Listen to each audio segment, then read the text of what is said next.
د خوست ولایت پاسپورت امریت لپاره د اداري ودانۍ جوړېدو چارې پیل شوې. یا د اداري ودانۍ د کورنیو چارو وزارت د تعمیراتو لوی ریاست تر چتر لاندې له مالی او انکشافي بودیجې څخه د 9 میلیونه 300 زره افغانیو په لګښت سره به په 2 پوړونو کې جوړ شي چې 12 لوی او وړي خونې به ولري او چارې به یې د 4 میاشتو په موده کې بشپړې او ګټې اخیستنې ته به وسپارل شي. د کورنیو چارو وزارت د تعمیراتو لوی ریاست مسؤلینو په وینا د خوست ولایت ګڼ شمېر خلک په بهرنیو هیوادونو کې چارې پر مخ وړي او ژوند کوي. نو د دې په موخه په یاد ولایت کې د پاسپورت امریت یوې مستقلې اداري ودانۍ ته ضرورت زیات و چې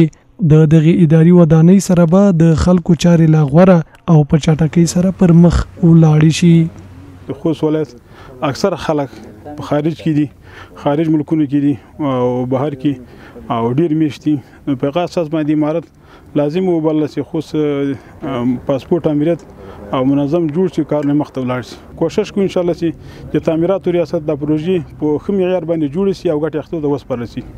بل لور د خوست ولایت مسؤلینو په وینا د خلکو هوساینې او د دوی اداري چارې پر وخت او زر تر زره مخته وړلو په پار کوښښ کوي تر څو د یاد ولایت د ریاستونو او مستقلو امریتونو اداري ودانۍ د خوست ولایت مقام اداري کمپلیکس ته انتقال کړي. د افغانستان اسلامي امارت پر راتللو سره دلته یو څو ریاستونه چې انتقال شول د هغې دپاره ودانۍ جوړې شولې، من جمله د هغې نه لکه د ترانسپورت ریاست و خدمات عامه او اوس د ترانسپورت د امریت لپاره ودانۍ جوړیږي. باقي هغه ریاستونه هغه امریتونه چې هغه د کمپلیکس نه بهر کې اوسیږي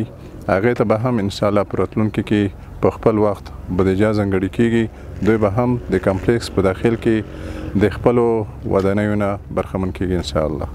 تر څنګ د پاسپورت امریت مسؤلینو هم زیاتوله چې د یوې مستقلې اداري ودانۍ نه درلودو له وجې به د اداري چارو مخته وړلو کې له ګڼ شمېر ستونزو سره مخامخ و چې د یادې اداري ودانۍ جوړېدو سره به یې دا ستونزې تر ډېره حل شي او وبه کولی شي چې خلکو ته په اړونده برخه کې لا غوره خدمات وړاندې کړي.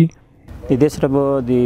پاسپورت د متقاضیانو ډېرې ستونزې حل شي. نو موږ د کمپلیکس کې د ودانۍ د جوړولو یوه ګټه دا هم وي چې د هغه د تذکرو ستونزه به حل شوې وي چې دلته مراجعین د مزل ورته زیات او مشکل به ډېر ورته داخل دی کمپلیکس کې د سې ریاست او د پاسپورت ودانۍ به هم دلته وي، ډېر